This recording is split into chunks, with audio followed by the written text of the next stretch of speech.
We have seen that in industries, how they salvage the oil industry several times throughout the decades. But we also see a development, which we see very rapidly with the other technologies in Europe. I am very pleased to have as my guest Dennis Jul Pedersen, CEO of the Port of Esbjerg. Dennis is arguably the most influential port executive in the offshore wind world. Under his leadership, the Port of Esbjerg in southern Denmark has transformed from a regional hub into the Silicon Valley of offshore wind logistics, shipping now over 80% of Europe's offshore wind capacity. We go beyond port talk and treat Esbjerg as a case study for the global energy transition. These days, of course, it's the battery energy storage that it seems to be pushing ahead. It's a portfolio approach that's probably needed. Dennis, welcome. Thank you. Thanks for having me, Philip. Tell us a bit about your background growing up and what's impacted you the most as it relates to what you do today. Yeah, I'm a typical shipping background, a master mariner and a naval officer before I embarked. So I spent many years in the offshore environment and also in the oil and gas sector before embarking on onshore positions. So the last more than a decade, or nearly 2 decades, I've been in onshore positions. But here in the Port of Esbjerg, I've been the last 7 years. And ports are very interesting, and especially ports here in Europe, and also wind ports, of course, because we are in the midst of the change that happens in Europe with respect to the green transition. And Dennis, Esbjerg was once an oil and gas town. Today, it's the undisputed capital of offshore wind. When you look at, I think there was roughly 4,000 turbines that have left your quays. What was the most difficult physical or logistical barrier you had to break to scale to the level you're at now? I think one of the difference between being an offshore wind port and being a conventional port is that offshore wind keeps changing. So, for example, if you have a container port, the size of a container haven't changed since day one. But the offshore wind turbines are, of course, getting bigger. The installations and so on are getting more and more efficient. So everything has to change from project to project, and so does the port. So that means that we operate the port from wind project to wind project, and quite often do a lot of modifications from project to project. This might be reinforcement of quay sites for the tower stands in another location. It might be preparing the seabed for the installation vessels and so on. So offshore wind ports are very different to operate than a conventional port. That's an interesting point. And just maybe on that note, Dennis, how closely do you work with the OEMs on the next generation of turbines? And as you mentioned, they keep growing. Not only do we work closely with the OEMs on the weight sizes of turbines, but also on those who have the installation vessels, which there's only so many offshore wind installation ports in Europe. And that means you have to, when they construct new vessels, design new vessels, we are quite often speaking not only to the ship owners, but also the design companies very early in the phase. And similar, of course, applies for the OEMs. They need to be understand how do we do that practically when they invest in the new turbines. In that context, how do we practically arrange for the port to be ready? One of the examples is last year we did a capital dredging project, and one of the reasons was that we had new installation vessels coming into, and of course, then we need to know when are the installation vessels coming, because there's a bigger turbines, and then we need to do the dredging. So offshore wind ports need to follow the development in the market, which in some periods for offshore wind is very rapid. You're in southern Denmark. They're right there at the North Sea. Which projects or which markets are you servicing the most currently? I think it goes a bit back to the lack of offshore port capacity in Europe. In principle, ports are very regulated in Europe. That means basically what you can make your money off as a port in Europe is that you have a cargo tariff, you have ship dues, and you have lease of land. And the reason for being regulating on these ports is, of course, Europe is a lot of different countries, so it's no good you sit in Denmark and you subsidize your operations to take business from Germany, because that would have an impact on activities in the hinterland. So giving back to that scenario that you can only make your money on these three things, offshore wind ports are completely different because they do not have a lot of throughput. You have major components coming in. They will sit in a port in a year before they're being pre-assembled, go over the quayside. You don't have that frequent port calls as you would have if you had a container terminal, I mentioned before. So for that reason, there is a lack of offshore wind ports in Europe. And therefore, we service mainly the market in Germany. There's no ports that install offshore wind ports in Germany. And we do also do a lot of projects on the UK side. As you mentioned, currently with the constraints across the supply chain, whether it's the vessels or the foundations or other elements, where do you see the state of the supply chain currently for offshore wind? I think it's challenging for offshore wind in Europe. What's challenging for the supply chain is to keep lowering the cost. They have been very, very good at lowering the cost of energy. Of course, they invent bigger turbines constantly and be more efficient in installing these turbines. It has been unbelievable if you looked at throughout the last couple of decades.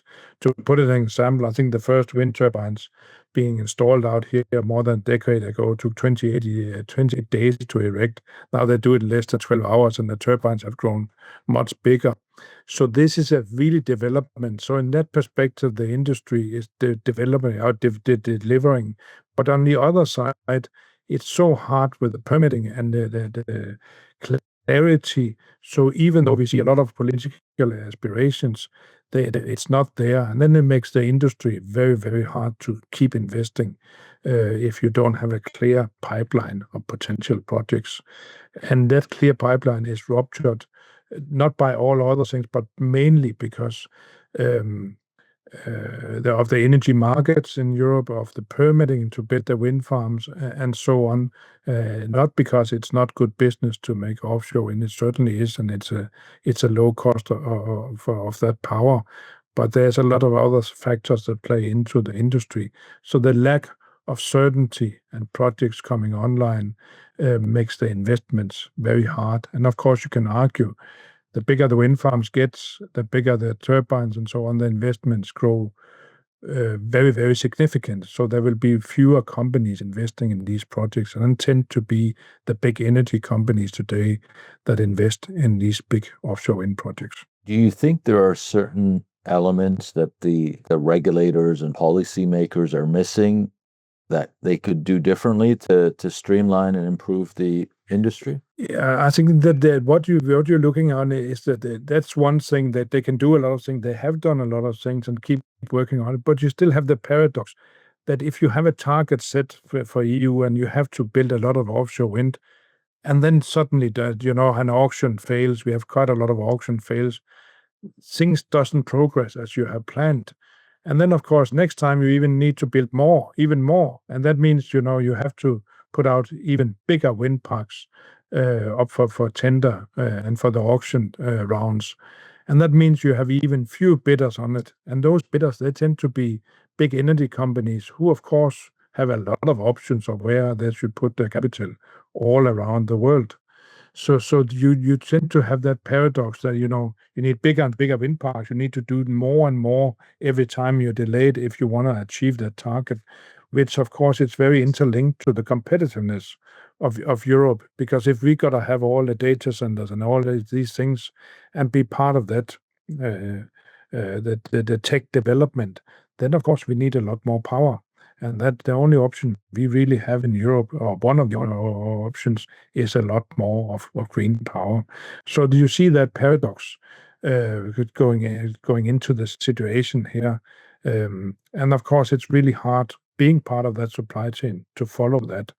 Put it in perspective, there was last month we were in Hamburg. There was a Hamburg summit where a lot of countries, and that now, of course, the aspiration beyond after 2030 is to install 15 gigawatt every year in Europe.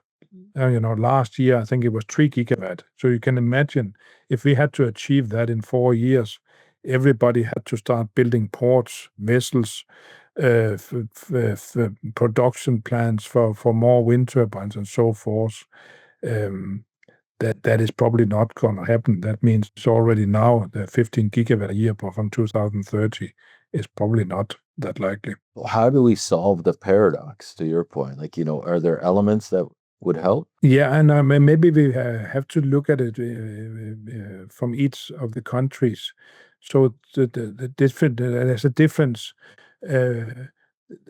One of the issues here is the North Sea is the suitable place. The North Sea is, you have an abundance of potential in the North Sea. But of course, we need to be able to contribute that power to somebody else throughout Europe. That means the grid have to work all over Europe. Maybe there need to be interconnectors between different European countries. That means you have to agree between the countries how to deal with that investment, given that most utility companies or those who own the infrastructure are public companies. And on top of that, of course, we got the security situation. So you cannot imagine you get in too much private capital because you still want to have some kind of control over your critical infrastructure, which of course is in many cases the grids and certainly would be an interconnector. So there's a lot of challenges, but these days it's given solely to the offshore wind industry. Quite often it's pointed towards by OEMs. But the industry it goes deeper than just being able to build a bigger turbine at a lower cost. The Europe have to consider their future energy, and in that, and to make it when it comes to offshore wind, in somewhere in the corner there of that equation is of course offshore wind ports. Yeah. And I want to bring you back to that actually, Dennis, because what I wanted to ask you what do people misunderstand about the role of ports as with regards to offshore wind? When there is a lack of port capacity, or generally you have to be out very early. So what they really should do, if a company, energy company win a license, they should immediately go out and book the port, because you can imagine how costly it is if they end up in a situation and have no port capacity, or if they have to use a port far away from the site. But traditionally, that's not the way they have done it. So they go out and they put out a contract for the foundations. Those who make those, they will go and find a port. Then they see, now we have seen the change that the developer go and change port. But for the turbines, it had traditionally been the OEM who have leased the port. But they are also some of the very last to be in the project. So that from that time, when they want to lease the port, there might be only a few years, 2 to 3 years, before they need to execute on the project. And of course, if you keep to have that development, there's a lack of port capacity, and you need to modify many times before the project. Then you run into these bottlenecks that there isn't sufficient port capacity. The earlier they could go out and say, I need a port, the easier it would be to have that port. And put it the other way around, it also seems very strange that you win a license round, and in 8 to 10 years you're gonna have that wind farm erected, but you do not secure that you have a port to be able to build that wind farm from. So something need to change. There need to be more information shared, but people also need to understand the risk if they do not have the port. Yeah. So you're saying one of the biggest mistakes is that the developers do not book the ports, first thing before they go out to tender. That's correct. They should just go out very early to book the ports, because quite often the ports and how they have an impact on the cost of the installation itself is not only the lack of the port, but you really need a port as close to the site as possible. And if you're out early, of course, you can work with most ports to maybe even develop the capacity needed here. That's a very good point. I mean, Dennis, as you know, North Green Capital is an offshore wind M&A advisory and finance specialist. active across the entire offshore wind ecosystem. One of the biggest requests we get asked is to help clients, with this infrastructure financing of port infrastructure. So how do you, from your experience, Esbjerg as being really the role model or the leading, case for ports, what's the best way to finance these ports? Because it has to happen so much more in advance, a few years in advance. Yeah, so we are always sharing the cost and understanding of offshore wind with a lot of other ports. That is one thing, to really understand what is the need of the industry. This is a bit, even though the industry, offshore wind industry, have been around for a few decades, it's still a young industry in a port context. So you wouldn't find much knowledge about it, and it just doesn't matter anyway. Before somebody have written into a journal about how offshore wind ports should be, it have changed because the turbines have changed. So sharing knowledge is very important. But the other thing that we try to advocate a lot is to have that kind of duality into it, because you cannot expect, or have not been able to expect, to have project after project after project. And then, of course, there is an understanding that they cannot pay any price. It still have to be very competitive. The offshore wind industry, it's just part of their success. That is to keep lowering the cost, being competitive, lowering that cost of energy. So what we're trying to do is to look into the duality and see how can you mix these activities with other activities, or seeing them starting out building wind farms, which is coming up nearby or in proximity to the port, and then develop your port capacity to something else in the future. Because contrary to every other port operation, offshore wind, you really need to be in proximity to the site if you want to be an offshore wind port. Ports are often seen as, public infrastructure, but the scale of offshore wind requires billions and billions of investments. You've successfully brought Pension Denmark and Infranode, the private capital providers. How do you convince a pension fund that a port is a safe long-term asset when the wind industry, like you said, is volatile? You don't have similar. Our last financing was from the European Investment Bank.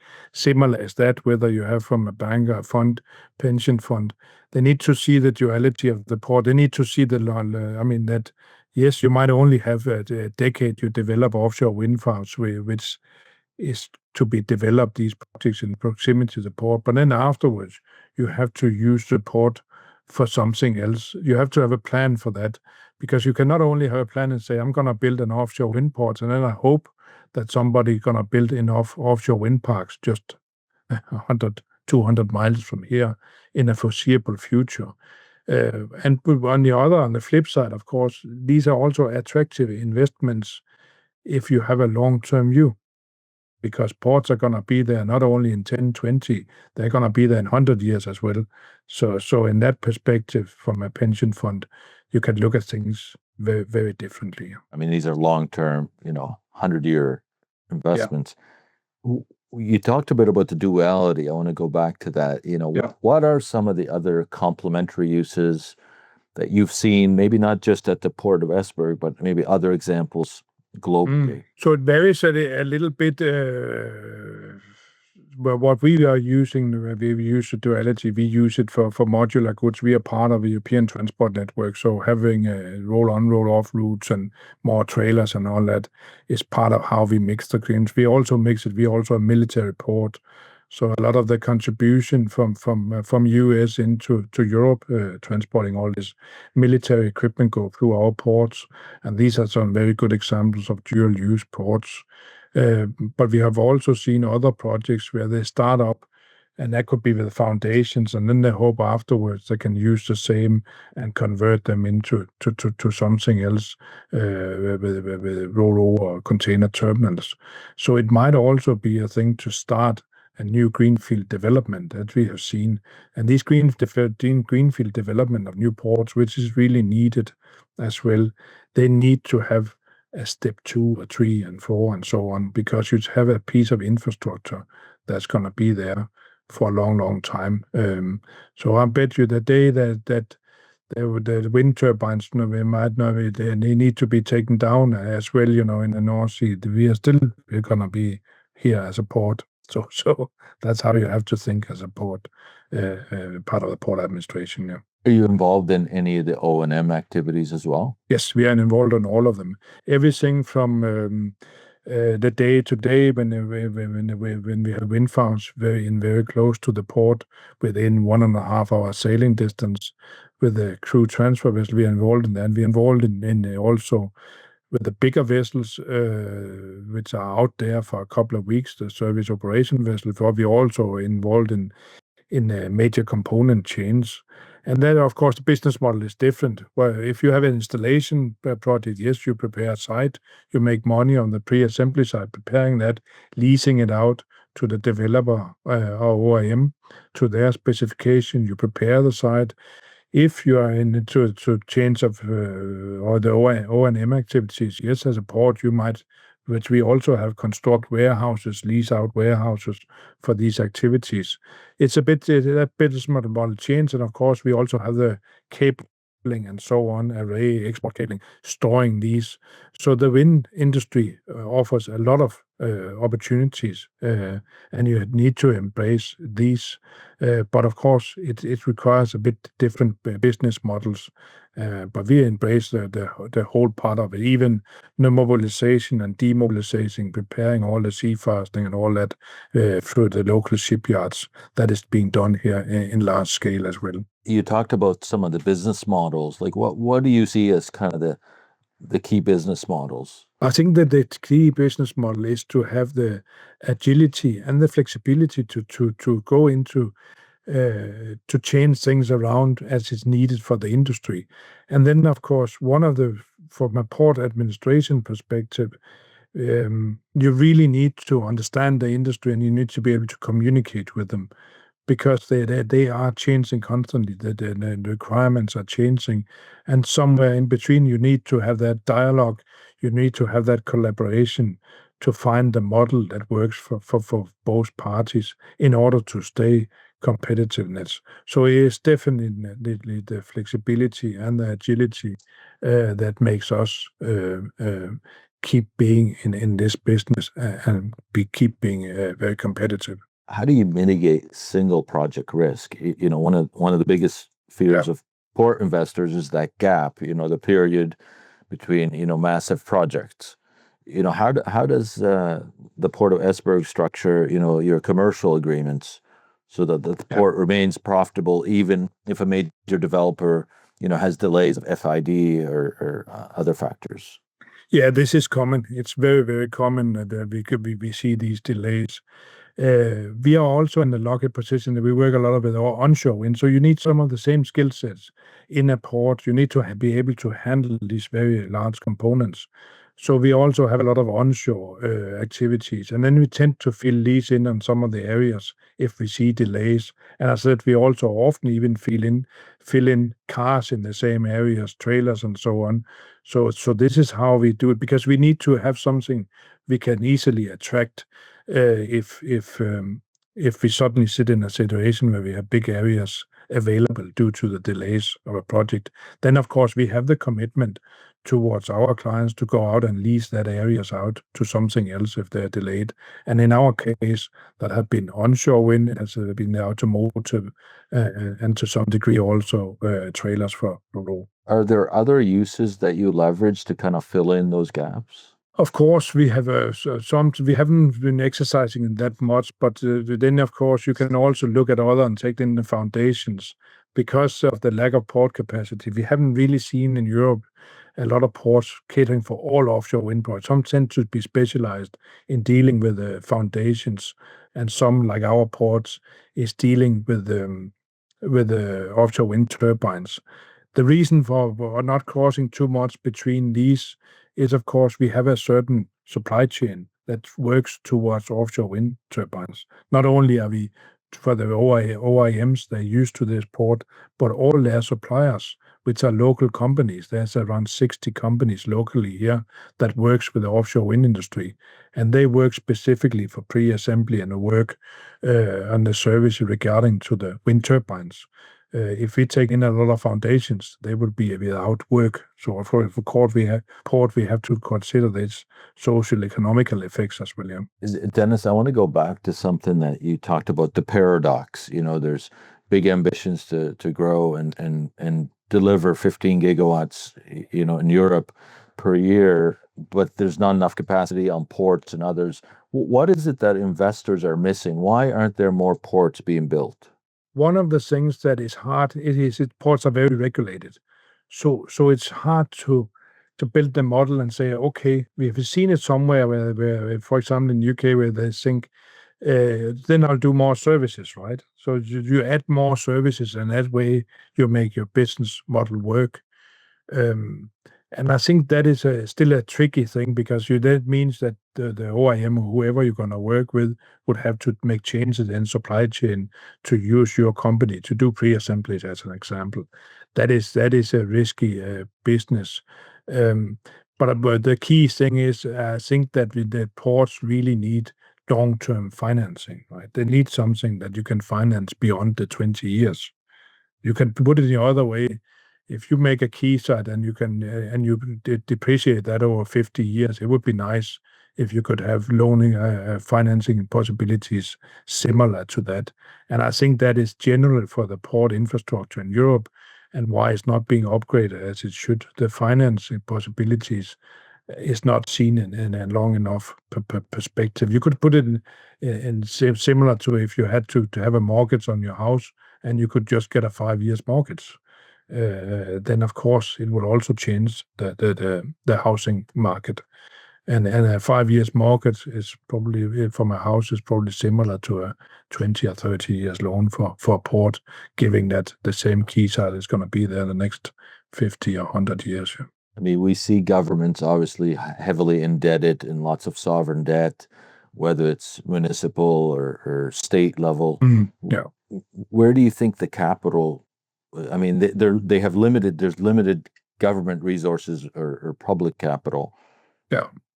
Where do you think some of the alternatives would be? The alternative is to also for public equity and also pension funds to look at a portfolio perspective. I think the private equity have been very good at that. So you could have something like part of a port infrastructure, and they have a long term, and you could carry that on from fund to fund. At least it provided the base, and then of course you could fill in with the other services, and even in some cases complementary if you want to focus within the offshore wind industry. But you see, they tend to be either you are focused on an infrastructure fund, pension fund, or other fund structure, or you're focusing on private equity, building up service companies. We also see in that perspective that being mixed very little. And then maybe when it comes to the offshore industry, maybe these things need to be mixed to make the equation work, because maybe you need to invest in offshore wind service companies together with a vessel company, together with part of a port, to make all the equation work for the offshore wind industry. In other words, maybe you need to invest in all of the supply chain in the industry, and maybe even into the part of the wind park to make it work. Yeah. I mean, that's a really interesting concept. I think you're onto something there, because the paradox is an important one to solve. Talk a bit about the NATO. Obviously, Esbjerg is a NATO hub as well, which I think seems very complementary. Talk a bit about that and how important that is. I think that these days resilience is not very much in Europe. We need in Europe that the help from US, and we see a lot of equipment going through the port. And of course, that is a logistic exercise. Get it in as fast as possible and get it to where you need that equipment. And for this case, this port is very important, because we are well connected to the rest of Europe. That means you come in here with the military equipment, they put it directly on the rail, and it goes to Poland or wherever, to the eastern flank, as referred to. So this is a logistic exercise, and of course, getting from US to to Esbjerg, where we were navigating a great circle navigation. It's a shorter distance than if you have to go further south in Europe, and it's certainly much shorter and less risk than having to go into the Baltic. So in that way, it's about how our positions are here. And of course, in the context of what we're referring to, it's also another source of revenue, another Yes. use of the port, which de-risked it as well for both the city and the investors. Certainly, and this is also a funding possibility. It's one of the things when you have that duality. That is one of the arguments why we could have the financing, last financing and last port expansion. It's also in Europe today there is a call so you can get funding if you have that duality in port. We see very little funding available, or if any, for ports if there isn't that duality. They want the offshore, the port to develop, but they want to cater for as much as possible. They want as much value for that public funding as possible, and they can only get that if you have that duality to the port. Yeah. We hear a lot about defense and security spending and so on. Are you seeing a lot of that in Europe in terms of investment? I think that is an interesting one. Europe, of course, needs to spend a lot more. As I mentioned, I myself used to be a naval officer, so I know it from that way back in these days as well, where there also was a lack of spending capabilities.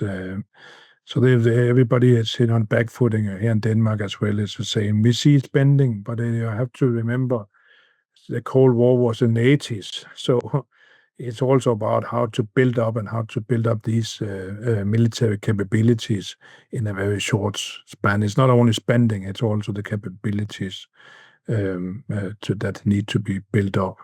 And in the port context, it's very much also part of that equation. And then, of course, there is the critical infrastructure, which is being looked at heavily, and offshore wind parks. The more you build, the more critical, of course, it will be for the societies. It'll be interesting to see over the next years and decades how much of that energy and security spending will impact ports and help with that duality that we're talking about. Yes, but we also need to understand how and what can be done and so on. As I said, the risk picture, we haven't been, since we've seen it, it's back to the late 80s, a similar risk. So, and of course, things have also changed in the military context, so the risk have changed also to ports. But as a port, of course, it's a big worry for us, the hybrid warfare and so on, and are quite often targeted with that.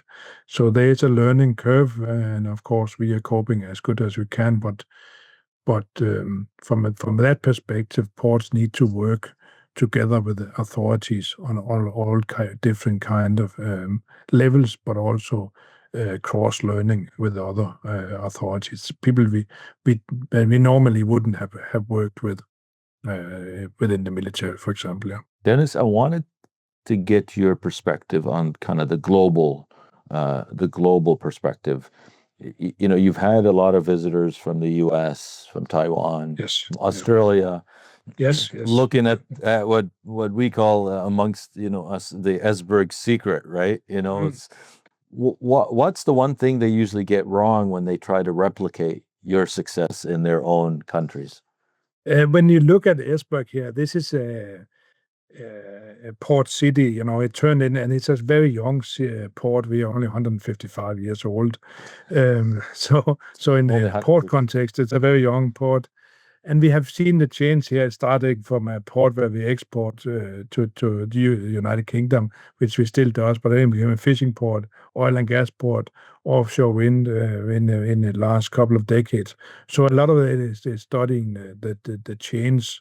But if you then look at it from outside as well, you can also look at it. Why are they able to change here? That is because there has been a lot of small, medium-sized companies. So these companies, even a lot of companies who are still owned by whoever founded them or families or whatever, these companies have to change. So when the industry is changing outside our doors, in our own waters, the companies have to change. They just don't go out of business. But then on the backflip of that is, of course, when you have small, medium-sized companies, it's hard to grow them bigger unless there's capital coming into the system. And when it comes to offshore wind, that has been hard, and we have been working on it, but we've seen some capital coming in, because in that perspective, you really need private equity to come in, buy up these small companies, develop them together with the market, and develop them to go into other parts of the world. So this is a thing that need to be. There's two sides of that stories, but again, when you have small, medium-sized companies, they are very good at making change to what's happening around them because they have to. So it sounds like it's an ecosystem, as That's those right. companies grow, then they help the port, and the port helps them Yes. as well. So the ecosystem, we work very much with that mindset of the complex system. And that also means that in the port, we are part of that. And we have, for example, we have an innovation hub where we work with these ports on different workshops and issues and so on. It's to get a similar worldview. A few years ago, before we were starting a big port expansion, we also seen a lack in activities for offshore wind. And nobody really believed in it because we had a couple of years where there was not that much happening with offshore wind. So it was really hard for us as a port authority to make big investment into port developments if these companies didn't see themselves as part of the offshore wind, given that we do not do all these services or cannot do them. So we called all the companies together, and we were together for 12 meetings, sitting there and trying to map out who does what, because all we need them to do is do more of what they have done so well the last 20 years, not to compete with their neighbor. It eventually, we managed that, and we had a similar worldview and a similar view on the market. And they start to invest in training of people, investing in equipment and so on. And later, of course, we get the projects. They're booked now. We've got plenty of projects booked in the coming future. And of course, we could also then make the investments into the port expansion. Yeah. Do you have any favorite kind of examples that you can share with us? From that perspective, yes, certainly. If you can see for every gigawatt or so, there's probably 700-800 jobs around that. We used to do 1 to 1.5 gigawatt every year installed from the port. We knew when we were doing the expansion, we could install 4.5 gigawatt a year.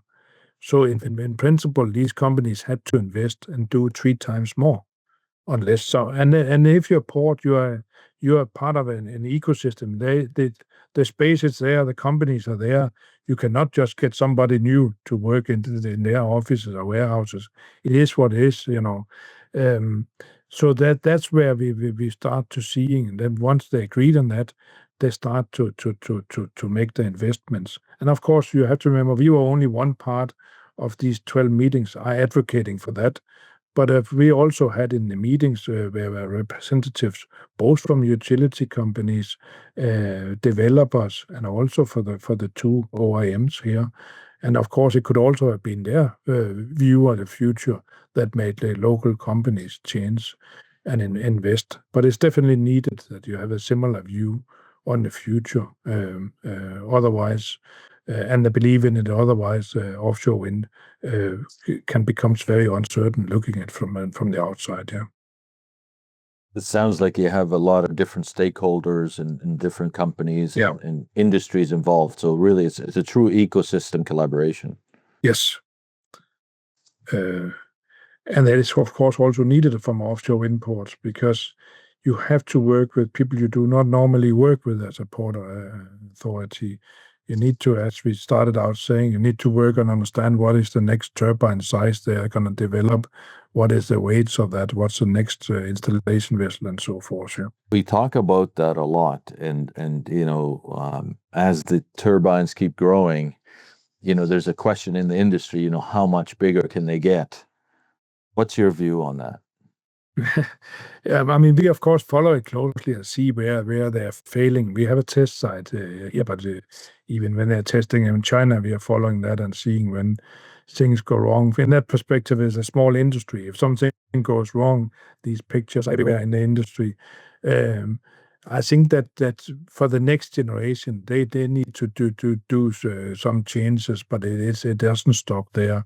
So the next generation of turbine is 21 to 23 megawatt. These are being tested around now, but it doesn't stop there at all. But together with that, one thing is, of course, the installation, but also the operations of these. So what we, for example, have seen, the value of such a big turbine, the power they are making. In the early 20 years ago, there wasn't hardly any measuring system on these, and that means you go out there if something fails, and you may wait until the next gearbox fails, or maybe you have several of these before you do something. Now you have a big turbine producing that much power or revenue. You have to do something immediately, and then you have to be there earlier with the technicians, and that drives the need for example, helicopters. So then, of course, we see a lot of requests for having helicopter activities, which, of course, is easy for us. We have the heliport nearby, but these days it also becomes drones. So we're building drone ports now, and that is also for the offshore wind industry. So then now they need to send out spare parts quickly and so on, and that will be with drones in the very near future. So you're building a drone port at the Port of Esbjerg? Yes, that's correct, yeah. Tell us a bit more about that. How advanced is that? And this is practically the part where we got funding from EU to build these drone ports. And of course, you can again say that even though we haven't explored it, there's also a duality in these things specifically for surveillance and military purpose. But it's important is if you have a vessel laying in a service operation vessel laying in somewhere in the North Sea with the right technicians educated to do the fault finding or whatever it needs, per piece of equipment they need, that you can get that out to the turbine or to the vessel. And drones is very much seen to do that and to be able to do that because they can lift so much more. So from our drone ports, it's about the facilities is one thing, but it's also about getting the permits to fly these drones out there and how to deal with, how to manage it, and so on. And that is, of course, the learning curves, because everything is so regulated around these things as well. So every time there's a new technology, a new way of working, it's regulations and the permits that really takes time in Europe. Yeah. When do you see drones regularly taking parts to turbines or vessels happening? Is that the first tests will have to be done this year for where we are testing, taking out drones with a 200 kilograms payload. And of course, then there is a legislation change to be able to use it efficiently. So the technology is there. That's for sure, but it's about the operating practice and the permits to really do that. And it's the operating practice and obtaining the permits, which is part of our project.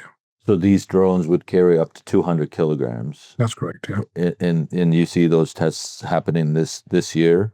This year, yeah, we have a commitment to do a test this year. Yeah. Are these European manufactured drones? Yes, yeah.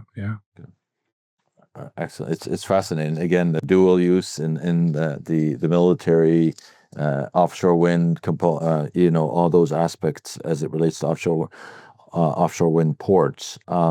What do you see as your biggest challenge, kind of as you look at how quickly the industry is changing and all these different factors? We have had when it comes to offshore wind, several challenges.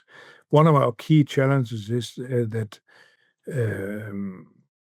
for Denmark, you can also say in the beginning when it comes to offshore wind, Denmark and Danish companies had 100% market share, right? Yeah. And that has become less and less and less. So to revive that and create all the different activities around it, it's back to the social economical effects, all the jobs, the values creating in context to a small country like Denmark. It's about to get the North Sea going again. The North Sea, there's such a potential. If we can get that really going, then of course we can also get a lot of these manufacturing jobs back and so on. And this is not insignificant for a small country.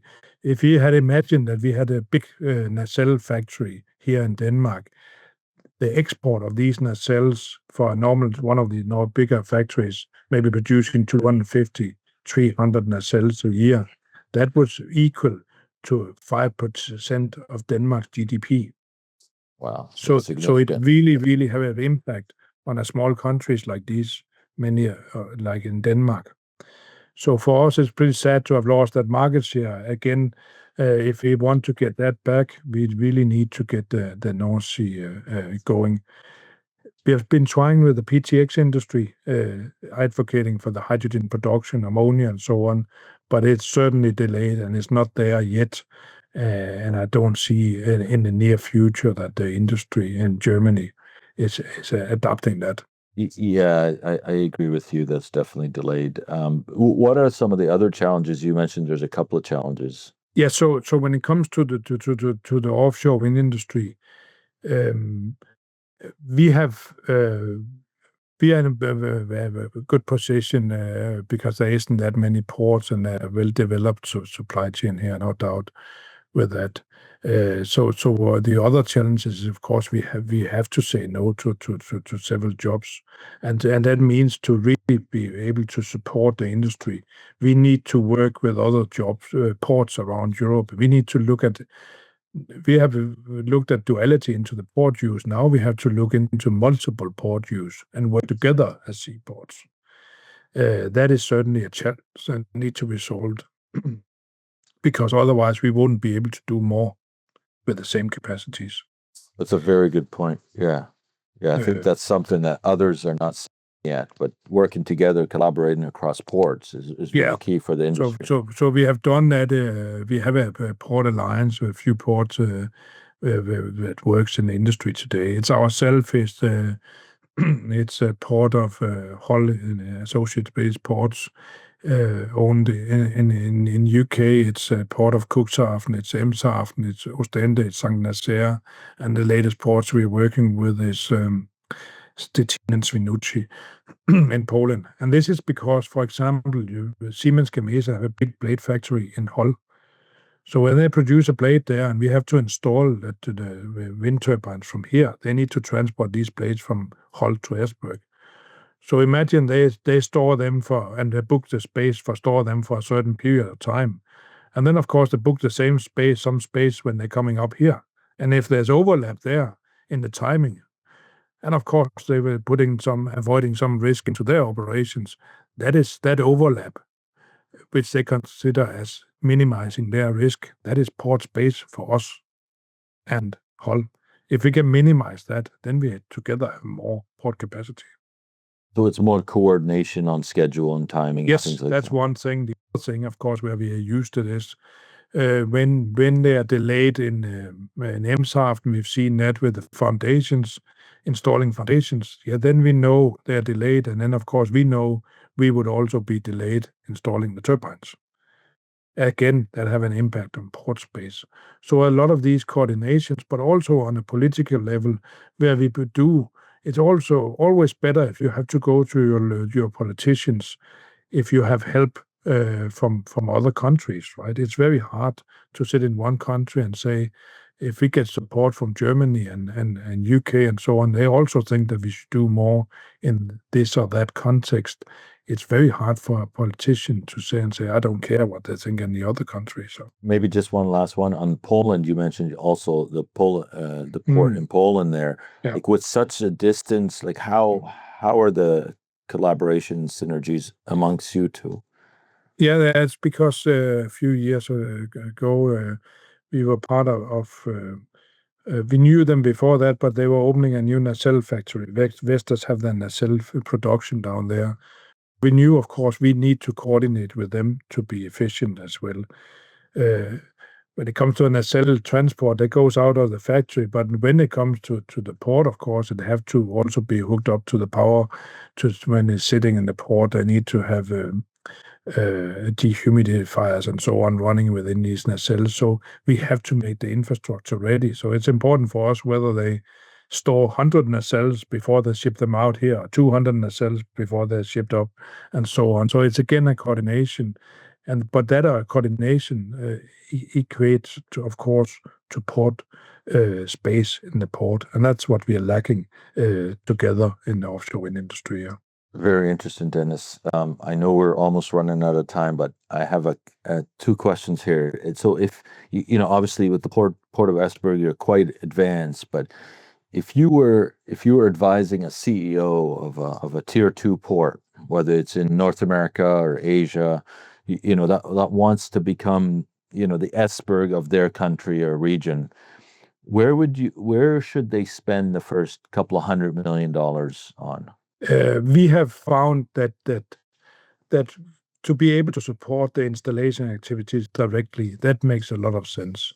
And this is where you can really make the returns faster than. But this also fly in the face of the political agenda, because if you ask a politicians, offshore wind has much to do about job creation. This is a sales pitch, right? It's not even been in the recent years the greener energy, the cheaper energy. It's been the job creation, and that means production. So we have seen many focusing on production and production jobs. But this is a factory, and it would always be temporary or have to be developed and so on. But from a port, it's about to be able to install, be sure you are near the sites and go in early and then sign up with, hopefully with the developers in an early phase, and then you can develop the port to the need. And of course, then there have to be a duality, because if you only have a certain number of gigawatts to be installed in proximity to the port, you have to find something else to build, which of course means other markets. Yeah, I think that duality comment as well is very important. If anything, more important now that we see, some of the delays and some of the gaps between projects. Yeah. Also because it have an impact, the port costs. It certainly have an impact in the overall spending of the project. We used to some of the studies done earlier, the logistic cost for an offshore wind farm was up to 12-14% of the overall capex. So of course it have an influence, and part of that is its port cost. So it makes a big impact if you have to transport things a long distance on installation vessels. That's for sure. True, and especially with now all the discussion around energy, even nuclear and other uses. Yes. They all need port space.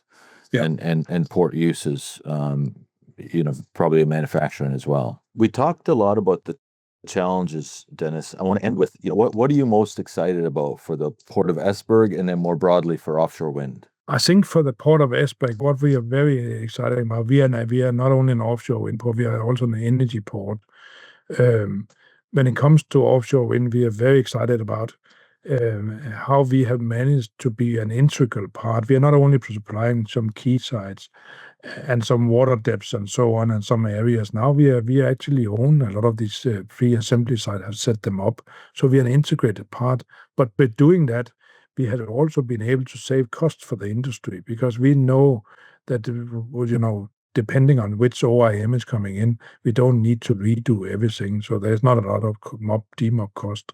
So to be more an integrated part in the supply chain of offshore wind, that we are very proud of. That's for sure. So and for the offshore wind industry in general, I think that the offshore wind industry also need to. It's not only about pushing for a lower cost of the turbine.